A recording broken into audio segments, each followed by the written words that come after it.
Britain under Starmer, the devastating index that exposes everything. Before we dive into what might be the most comprehensive demolition of Keir Starmer's first year in office, make absolutely sure you hit that subscribe button. What I'm about to reveal using hard data and polling evidence will fundamentally change how you view this government performance, and trust me, you'll want to be here for every devastating detail. Sir Keir Starmer promised to stop the chaos and deliver a decade of national renewal when he walked into Downing Street in July 2024. Ambitious words from a man who positioned himself as the steady hand Britain desperately needed after years of post-Brexit turmoil. But here's the uncomfortable truth that no mainstream outlet wants to acknowledge.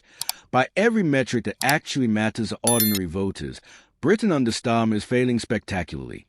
The Economist, working with More in Common polling, has created something absolutely extraordinary, a comprehensive performance index that measures government success not by abstract economic indicators or Westminster gossip, but by the issues that real people actually care about. And the results? They are nothing short of devastating for Labour's reputation as a party of competent governance.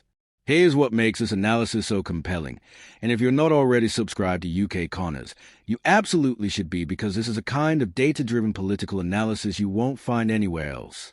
The index covers 8 critical areas: crime, energy, environment, health, housing, income, immigration, and transport.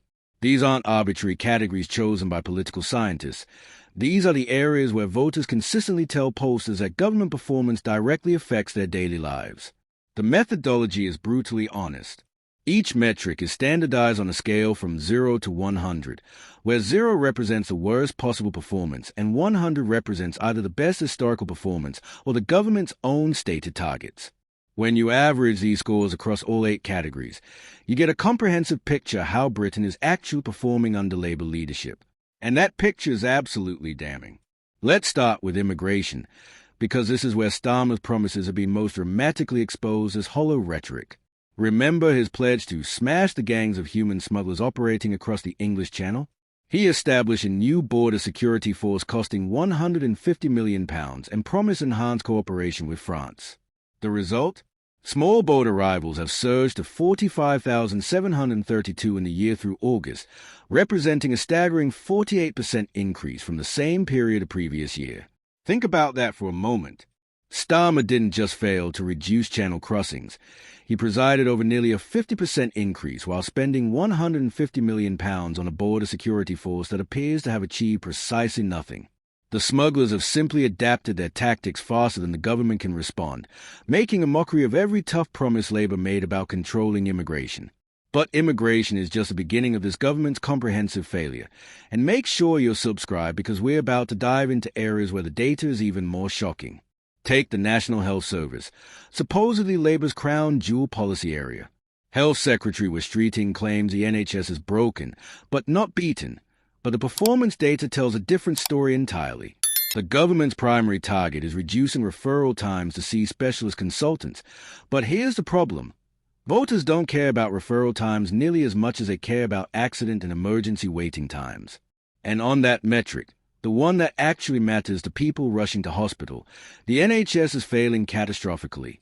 Only 60% of the 17 million patients who visited major A&E departments in the 12 months to June were treated within the target 4 hours.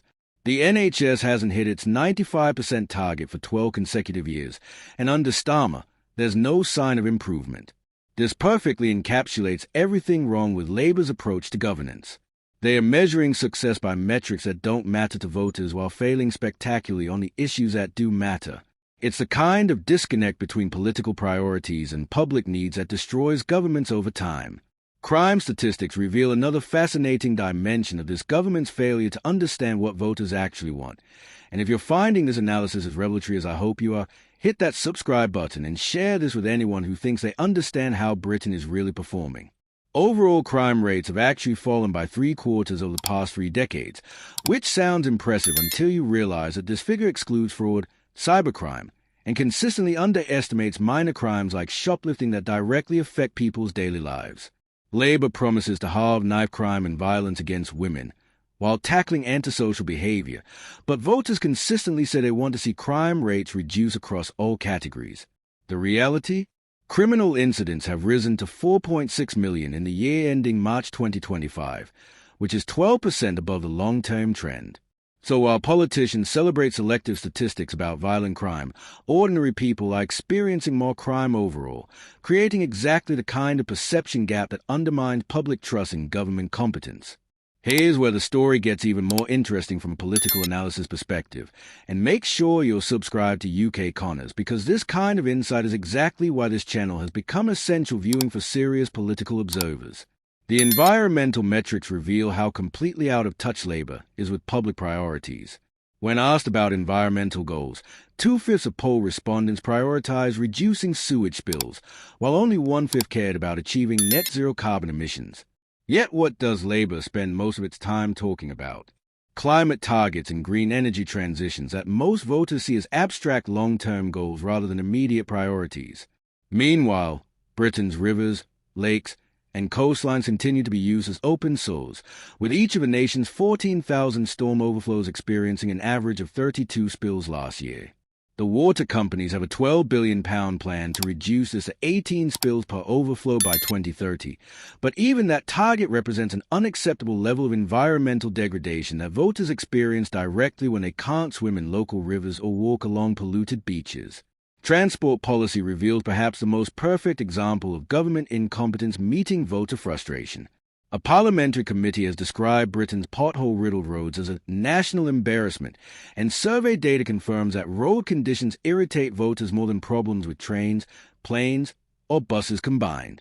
The government announced £1.6 billion for pothole repairs in December 2024, but the Asphalt Industry Alliance estimates the actual repair backlog requires 10 times that amount.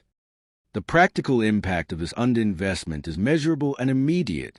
AA breakdown data shows an average of 51,184 suspension repairs per month between July last year and July this year, representing a 7% decrease from the previous year, but still an enormous cost imposed on ordinary drivers by government failure to maintain basic infrastructure. With transport spending constrained for the remainder of this parliament, drivers can expect continued deterioration of road conditions while politicians focus on high-profile projects that generate better headlines. Housing and income metrics complete the picture of comprehensive governmental failure, and if you're not already subscribed, you really should be, because this analysis is about to reveal why Labour's economic strategy is fundamentally misconceived. The government talks constantly about GDP growth and macroeconomic indicators, but voters consistently say they care more about their personal earnings and abstract national statistics, and more about lower household bills and ambitious clean energy targets. On housing, the government has set a target of 300,000 new homes annually, but current construction rates are nowhere near that level. The index measures progress from a baseline of 133,000 homes built in the worst quarter on record, and even with that generous starting point, Britain isn't building nearly enough houses to meet demand or achieve the government's own targets. This failure compounds over time, worsening affordability for young people while creating exactly the kind of intergenerational tension that destroys social cohesion. Income growth tells an equally dispiriting story. Average weekly earnings have experienced dramatic volatility, ranging from a 2.6% decline in March 2023 to 4.2% growth in August 2021. Current performance sits somewhere in the middle of this range, but the volatility itself reveals an economy that lacks the stability Starmer promised to deliver. When people can't predict whether their real incomes will rise or fall from year to year, it becomes impossible to plan for the future or build the kind of economic security that underpins social stability.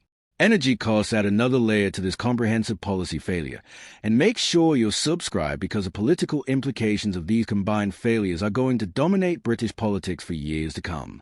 While the government focuses on long-term renewable energy targets, voters experience energy policy through their monthly bills. High energy costs compound every other economic pressure, making housing less affordable, reducing disposable income, and creating the kind of cost-of-living pressures that governments ignore at their peril. What makes this performance index so politically significant is how it exposes a fundamental disconnect between what Labour thinks good governance looks like and what voters actually experience as improved quality of life.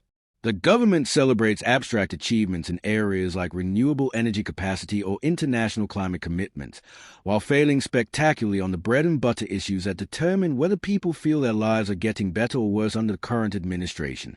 This disconnect isn't just about policy priorities, it's about the entire philosophy of modern governance. Labor approaches policymaking as if they are managing a large corporation, focusing on measurable outputs and strategic objectives rather than the lived experiences of the people they are supposed to serve. The result is a government that can produce impressive-sounding statistics about their achievements while presiding over declining public services, deteriorating infrastructure, and growing public frustration. The political implications of these performance metrics will become increasingly significant as we approach the next general election, scheduled for spring 2029. Voters have long memories for policy failures that affect their daily lives, and the comprehensive nature of Labour's underperformance across multiple areas creates exactly the kind of cumulative dissatisfaction that destroys electoral coalitions. You can't compensate for failing on healthcare by succeeding on environmental policy when voters care much more about A&E waiting times and sewage bills, and you definitely can't compensate for failing on both. Here's what makes this situation particularly dangerous for Starmer's long-term political survival, and if you're not subscribed to UK Connors yet, you should be, because this kind of analysis is going to become increasingly relevant as these trends develop. The index provides a baseline for measuring government performance that will be updated monthly through to the next general election. This isn't a snapshot. It's the beginning of a comprehensive tracking system that will document every success and failure of Labour governance in areas that voters actually care about. Based on current trajectories, the picture is only going to get worse for Labour. Most of these metrics reflect long-term policy failures that can't be fixed with quick announcements or emergency spending. You can't solve the housing crisis overnight. You can't rebuild NHS capacity in a few months. And you can't repair decades of infrastructure underinvestment with a single budget allocation. These are systemic problems that require sustained competence over years, and this government has shown little evidence of possessing that kind of long-term strategic thinking. So as we continue monitoring Britain's performance under Keir Starmer using this comprehensive index, one conclusion is already clear. The promise to stop the chaos and deliver national renewal was either naive or dishonest. The chaos has continued. Renewal remains a distant aspiration, and voters are experiencing the consequences through longer waiting times, higher crime rates, worse road conditions, and continued immigration pressures that make a mockery of every tough promise this government has made. Subscribe to UK Connors to track every update to this performance index. Because if you think the current numbers are bad for Labour, wait until you see how they develop over the coming months and years. This is a story that will define British politics through to 2029, and you won't want to miss how it unfolds.